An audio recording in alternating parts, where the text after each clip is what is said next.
I saw the news today on a Facebook post by Kunet Birol, common friend between Heiko Bleher and me. Kunet shared the news that Heiko Bleher is no more.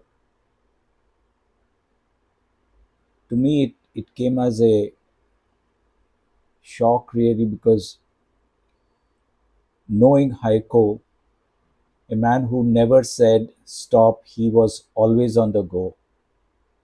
And somebody who's always going to say that never stop and never stop being curious, never stop, keep going. I wanted to take a few moments to remember a man who was more than just a legend in the world of aquariums and ichthyology. Heiko Bleher was an explorer, a writer, and above all, a dear friend. His passing is going to leave a void that can never be filled, but his legacy will go on forever. He brought the rivers, the world's rivers, to us in a way that we never knew. Most of us have grown up watching National Geographic in the later years and Discovery Channel, but he's what I call the time traveler. He's been exploring since the 1950s. I just let you take a moment and let that sink in. I mean, when he was just a kid, he was just a child. His mother Amanda Flora Blair took him and the other children to the Amazon to collect aquatic plants and fish. And since then, he's always been on those trips. I'm just taking a moment to also mm, reflect on the countless lives he's inspired, including mine. It was in 2015 when I reached out to Heiko. I've been following him for years, and it so happened that we had planned a trip to Italy, and I knew Heiko stayed in Italy. I reached out to him via Facebook, and he replied immediately. He said that, look, when you are over here, just give me a call and we'll meet up. And that was it. We traveled to Milan, and Heiko and his wife, Natasha, and his daughter, Amanda, came to meet up with us. I was with my wife, Rushali, and my son, Ishan, who's probably just about 2 years older than Amanda. And Heiko and Natasha were so warm to us. I mean, he was a superstar already, in a league of his own. And for me, who was just a hobbyist back then, to kind of meet up with him and him taking out the time, we had some ice cream together again on his insistence, and I wanted to get into the business. And that's when he kind of shared a lot with me, and that started me off on TropiCo Aqua.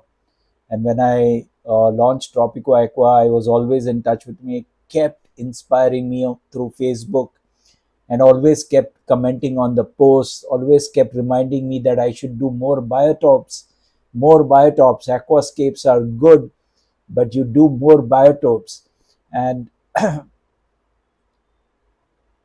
in 2016, I had the opportunity to go to Interzoo, Germany, and Heiko, when he came to know that I'm there, he just invited me over to his booth and he said, "You just be over here. I am going to introduce you to the who's who of the aquarium world." And he knew everyone, everyone knew him. And he was so kind to introduce me and nobody, and he introduced me to everyone. I had the opportunity and the good fortune to meet Takashi Amano's daughter as she came and met up with him, and I was there with my camera, so I recorded that moment. And I met Mike, and I met so many people. So many people he introduced me to. I remember meeting Mike Senske of ADG. Um, then there was Julian Sprung, and he introduced me to the who's who of the aquarium world. I met with Holger Windeler of Tropica. I met with Esther from Aquaflora, Denmark. So many people, Mike Senske of ADG, everybody seems to know him. And it was so touching to be with him. It was like, this is Amar, he's come from India, he started his own gallery, TropiCo Aqua, please support him. I mean, just imagine that kind of platform that gave me. Uh,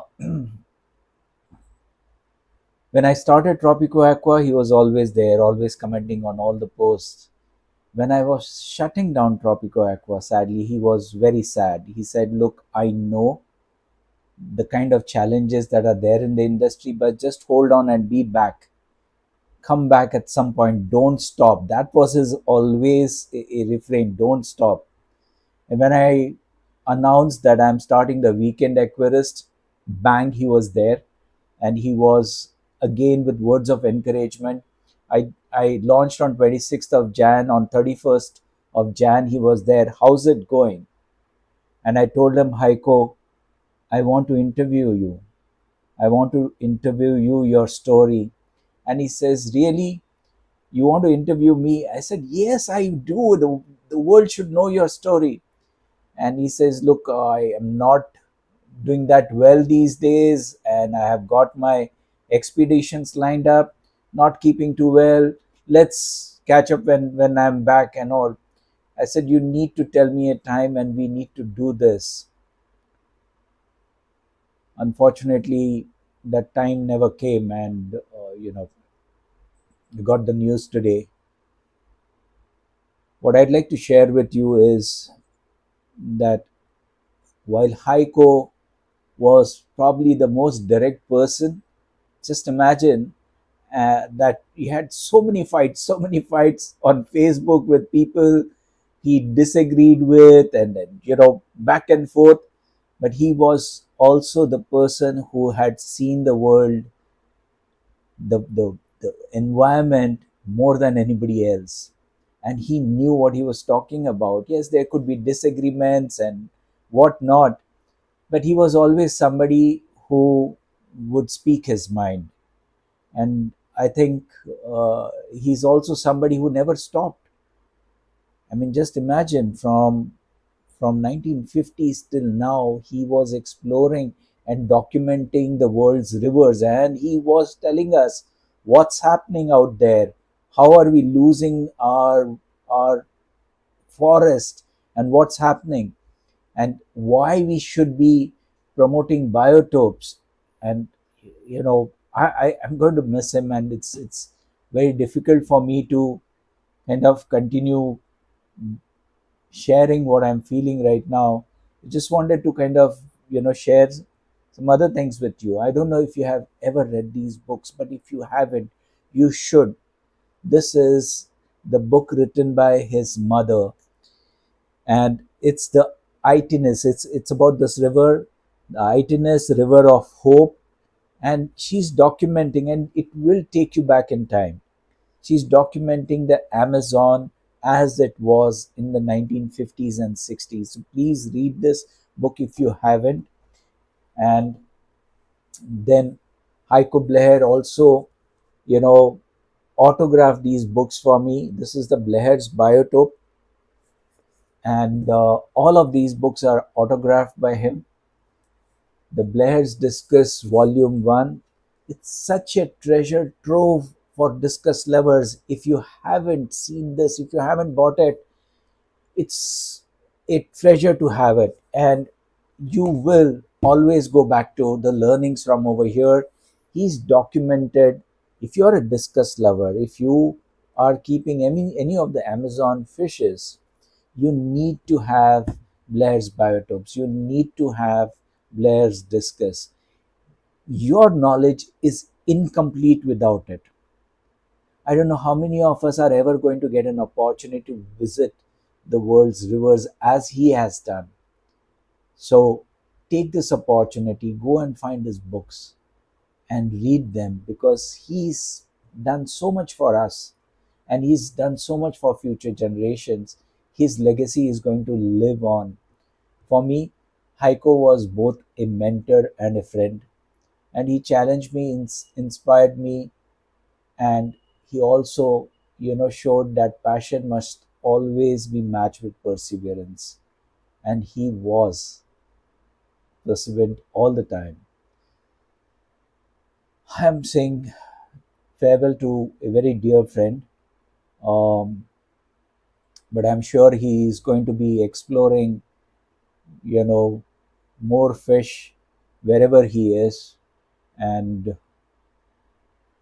I just wanted to thank you, Heiko. Thank you for the rivers that you revealed to us, the fish that you gave us, and the inspiration that you shared so freely. You're going to be deeply missed, but you're never going to be forgotten. Thank you. Take care, my friend.